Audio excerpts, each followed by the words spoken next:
E aí, meu povo, então, semana passada saiu um filme novo aí da Netflix chamado O Poço, e é um filme que ainda está sendo muito comentado e muito discutido, principalmente porque, primeiro que é um filme bom, é um filme muito bom, só que ele tem muitos detalhes nesse filme. Então, como já é de praxe, eu vou trazer para vocês uma visão psicológica, por que não social do filme, já que nós somos seres sociais. E eu espero que vocês gostem e lembrem que a gente vai focar nisso. Então eu vou trazer para vocês alguns aspectos.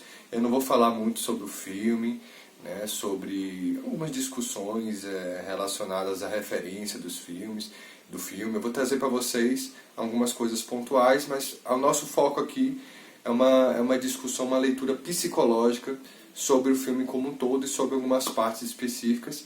E eu vou dar também o meu ponto de vista sobre o final, que eu acho que é o que está se discutindo mais ainda sobre o filme, tá bom? Então vamos lá. Você que já assistiu ao filme, né? E esse vídeo é para você que já assistiu, porque esse vídeo é o próprio spoiler. Ele vai ser carregado de spoilers. Você sabe que o filme tem referências, né? Se não leu na internet, mas você percebeu que ele tem referências. E algumas referências do filme, só para contextualizar dentro da temática que a gente já vai falar do filme. O filme ele tem uma pegada religiosa muito forte, né? Então, quem já leu a Bíblia em algum momento da vida sabe que tem questões religiosas que estão inseridas no filme. O próprio personagem, ele se vê, ele é visto ao decorrer de um certo momento no filme como o próprio Messias. Então tem aspectos da Divina Comédia, o próprio livro que ele leva, né, o Dom Quixote, ele é o próprio personagem encarnado do Dom Quixote, ele inclusive parece com o próprio personagem. Então, como vocês sabem, isso não é novidade, o filme ele é carregado de referências, mas a gente não vai se ater nisso agora aqui, a gente vai se ater ao tema principal do filme. E qual é o tema principal do filme? Bom, ele pode não ser um filme que tenha uma riqueza de enredo, de material. Eu acho que ele é um filme seco no que se refere a isso, apesar de ter muitos detalhes e muitas referências, mas eu acredito que ele seja um filme seco. Porém, se a gente pode apontar, acredito nesse momento, alguma referência, ou melhor, algum tema principal para esse filme, eu acredito sim que seja esse pensamento seria um microsistema, ali um sistema dentro de um sistema maior, e dentro desse sistema a gente pensar a ideia de coletividade e de individualidade, e quais seriam as consequências disso para quem está no sistema e para quem está fora do sistema também, como a gente vai falar mais tarde. Então o filme ele inicia com uma polaridade muito clara entre dois homens que estão ali, né? O Dom Quixote, como vocês já imaginam, como o filme deixa claro que ele é o próprio Dom Quixote, é aquele que vai buscar a mudança do mundo e tudo mais. Mas um personagem, que é o outro homem que estava lá, que eu não lembro o nome dele agora, também não importa, mas qual é o importante? É que esse homem é o homem vendido ao sistema. É aquele homem completamente adequado ao sistema. É uma pessoa que ela se mostra extremamente consumista. Lembra da história da faca? A faca aparece uma faca com um modelo maior, ele compra, e depois vai aparecer uma faca um pouco melhor, ele vai comprar.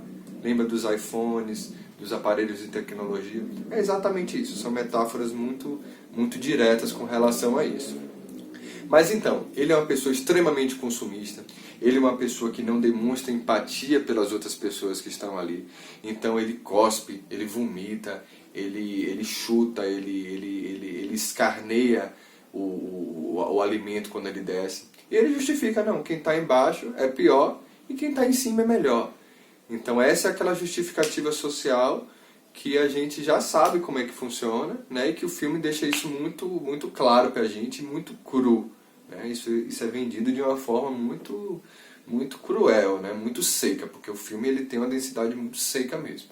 E do outro lado, exatamente a outra polaridade, de um homem que ele acredita nas pessoas, né? Que ele está disposto a ajudar, ele está pensando na coletividade de alguma forma, ainda que ao decorrer do filme, esse homem ele vai se mostrar aos poucos assim adequado àquele sistema. E, pessoal, que ao decorrer do filme, né? E não demora muito, talvez ali alguns dias na contagem temporal do filme, esse homem ele vai se adequar ao sistema, né? Ele vai se adaptar ao sistema. E isso é completamente natural que aconteça. Né? Nos sistemas e microsistemas nos quais a gente vive, a gente se adapta a eles. E se adapta de uma forma muito natural. E esse que é o perigo.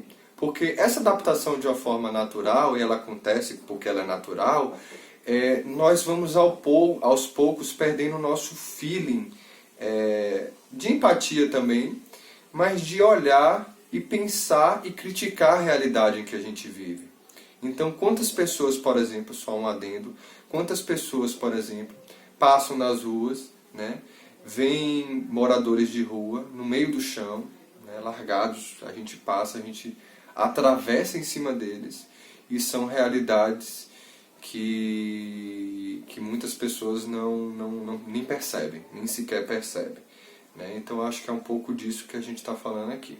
E quando esse homem ele percebe essa realidade, vê como essa realidade é cruel, e de alguma forma ele traz, espera aí, se a gente vai ficar lá em cima, e no mês seguinte a gente pode ficar lá embaixo, e a gente vai mudar essa realidade aqui o tempo todo, por que a gente não pensa na coletividade de alguma forma?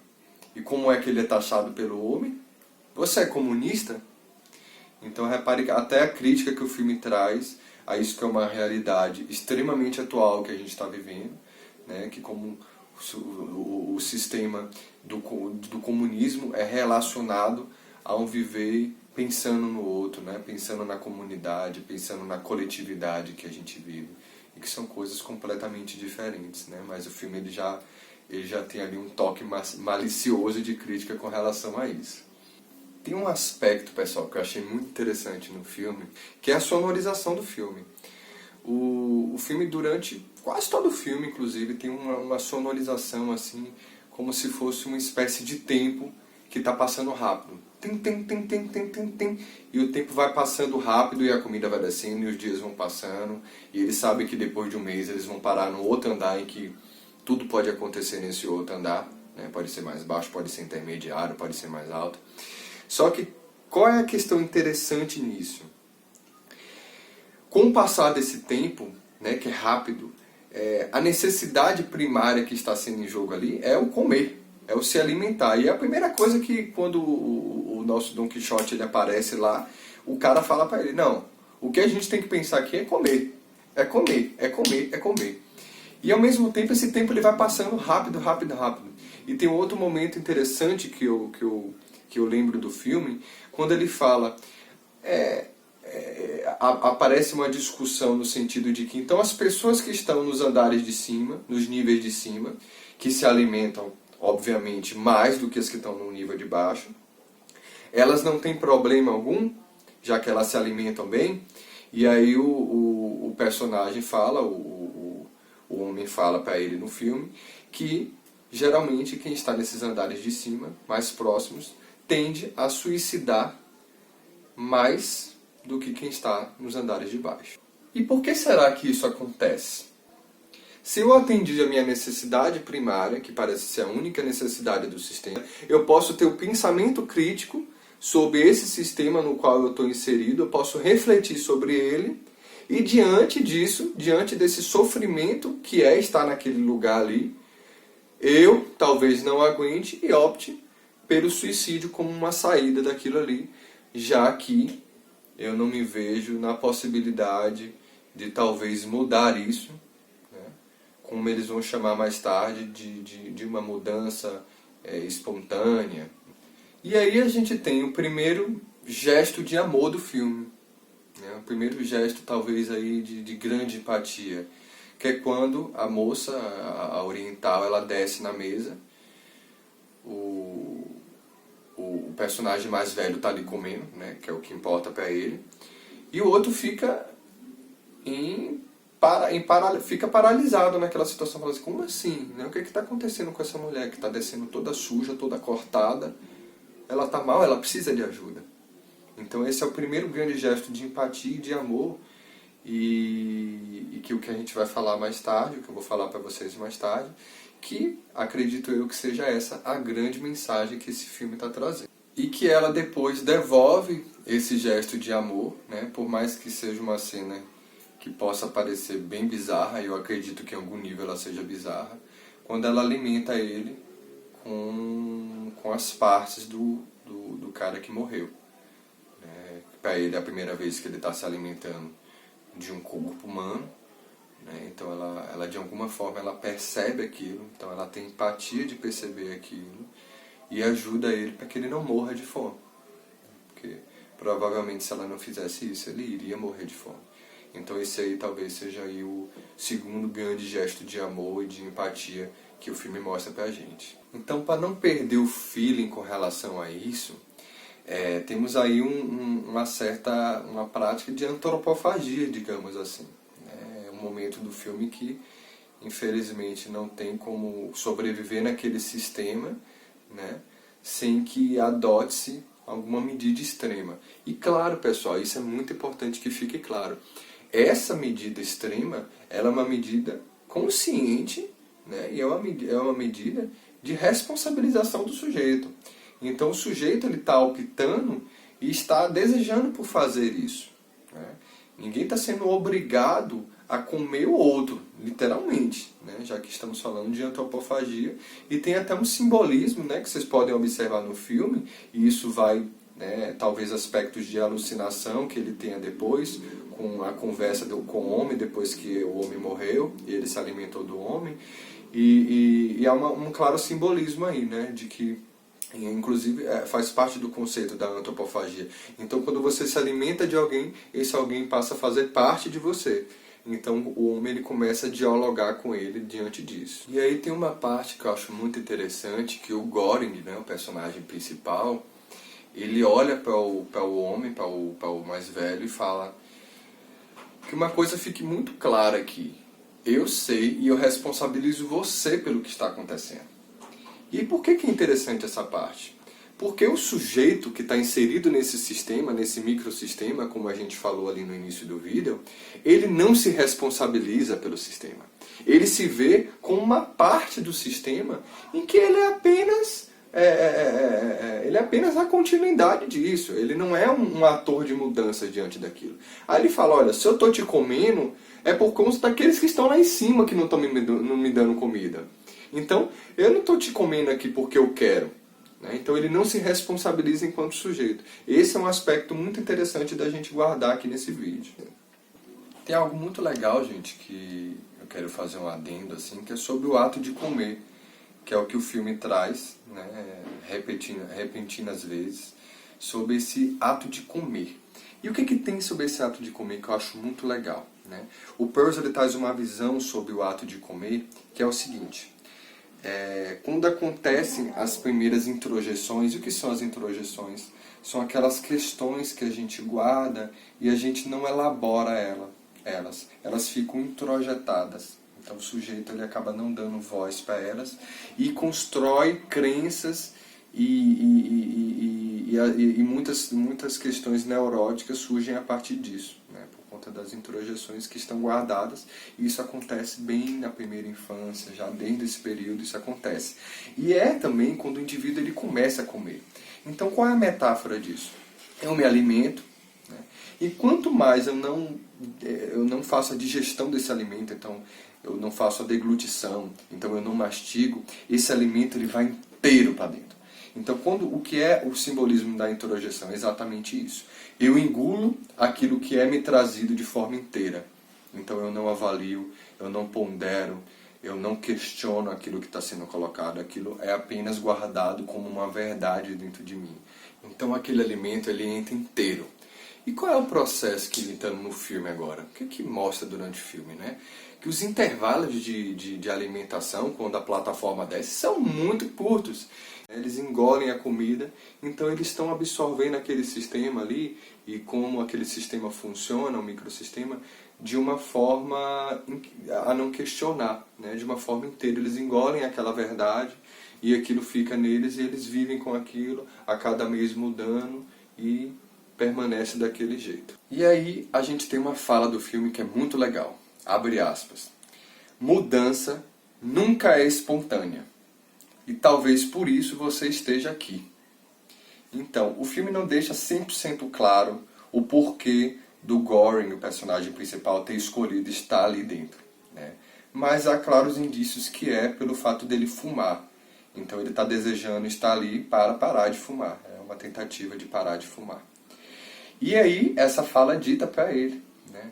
No sentido de que, se uma mudança fosse espontânea, você não precisava estar aqui, né? Então você está aqui nesse ambiente aversivo, né? Talvez ele não soubesse ao certo que aquele microsistema era de fato aversivo, mas ele está ali como uma tentativa forçosa para que ele pare de fumar.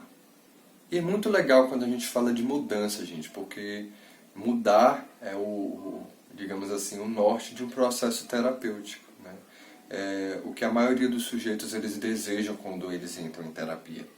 Então a mudança ela tem que vir por vontade própria do sujeito, tem que vir por um ímpeto muito genuíno desse sujeito. E essa mudança ela só tende a ocorrer nesse sentido. E é aí que entra a teoria paradoxal da mudança. O que diz a teoria paradoxal da mudança? O sujeito ele só é capaz de atingir a mudança quando ele aceita, quando ele se aceita, ou no caso do filme, quando ele aceita o que está acontecendo com ele, né? Que é aquela realidade. A gente vai chegando ao final do nosso vídeo, eu vou trazer agora para vocês algumas curiosidades, né, que eu observei, não, mas leituras mais relacionadas ao final desse filme. Então, vocês lembram qual é o nome do sistema? Chama Centro Vertical de Autogestão. De autogestão. E lembra que eles decidem deixar uma mensagem para o sistema? Né? Descer para de alguma forma deixar uma mensagem no sistema. Eles ainda não tinham elaborado a questão acho que é panacota, o nome do doce, que eles vão levar para depois ser entregues para gerência. Só que não existe uma gerência, pessoal. O sistema é o próprio sistema. Quem faz parte dos sistemas, quem faz parte do sistema e quem gere ele são as próprias pessoas que estão ali naqueles níveis. Não há uma gerência em que faça esse controle. Então, um processo de decisão, um processo de mudança que tem que partir de quem faz parte. Ah, Felipe, mas quem está naquele nível zero ali na cozinha é quem está controlando o sistema, eles fazem aquilo de alguma forma, de algum controle? Pessoal, é uma questão muito de interpretação também. Mas eu acredito que aquele nível zero, aquele restaurante, o supervisor e os cozinheiros, eles fazem tanto parte do sistema quanto os outros que estão ali, em um nível diferente, né? Já que estamos falando de níveis diferentes. Até o 333, que é o último nível. Então, assim, e o pior nível, né? Obviamente. Mas aí a intenção é mandar uma mensagem para quem está nesse nível zero na cozinha. E aí que eles descem até o último nível e com quem que eles se batem? Com a menina, com a criança. A criança que supostamente não deveria estar ali. Bom, a partir de agora é uma leitura muito pessoal minha do filme, né?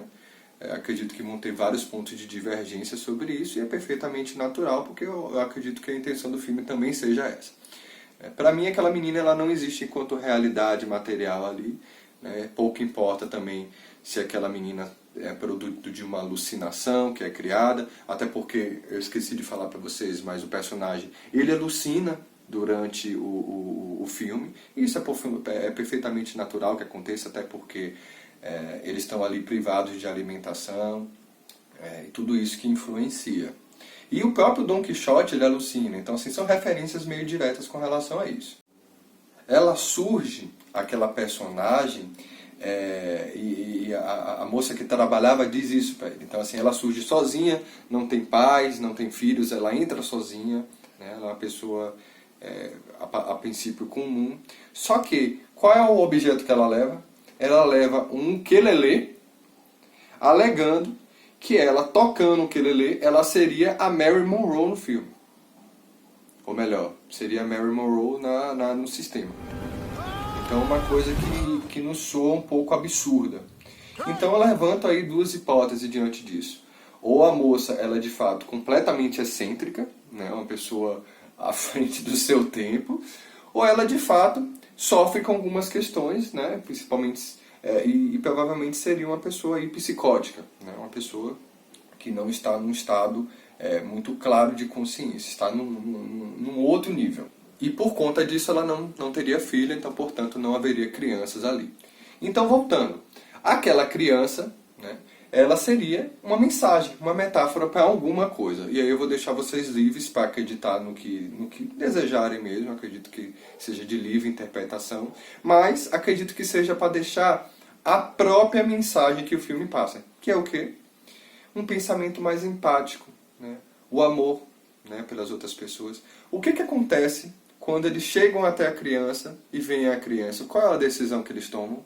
Eles usam a mensagem que até então eles tinham decidido ser a mensagem, que é o doce, eles usam para dar à criança, para alimentar a criança. Então esse talvez seja o grande gesto de amor do filme, que é a própria mensagem que o filme passa. Então, qual é a sacada aí que eu quero deixar para vocês? Aí também cabe interpretação. Não sei se vocês lembram, mas algumas cenas antes, passa o doce, a panacota lá em cima, no nível 0, e entra o que na panacota? Um cabelo. Entra um cabelo na panacota, o supervisor, né, de cozinha discute lá e tenta argumentar dizendo que aquele cabelo é de um cara, de um cozinheiro, o cozinheiro diz que não, e fecha aquela cena. É uma cena meio absurda diante do filme, assim, não tem uma explicação razoável. Então trago para vocês uma leitura de que essa seria uma linha temporal após o final do filme, né? Uma interpretação, como eu falei, minha.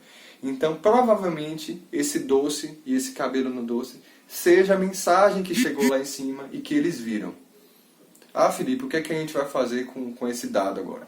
Não sei, porque é um filme realmente complexo nesse final aí. Mas eu acredito que seja uma linha temporal, como eu falei, a posteriori, né, incluída no meio do filme ali, para trazer confusão mesmo, e aquele cabelo possa ter ficado mesmo ali, aquela menina ela nunca existiu, e aquele doce subiu, né, de repente sujo de alguma forma, com o cabelo, e eles viram que aquele doce voltou. Então a mensagem ela chegou, como chegou para mim e para vocês que assistiram. Então é isso, pessoal. Se gostou, deixa o like, como já de praxe. Fica um beijo para vocês, do meu PC, e até a próxima.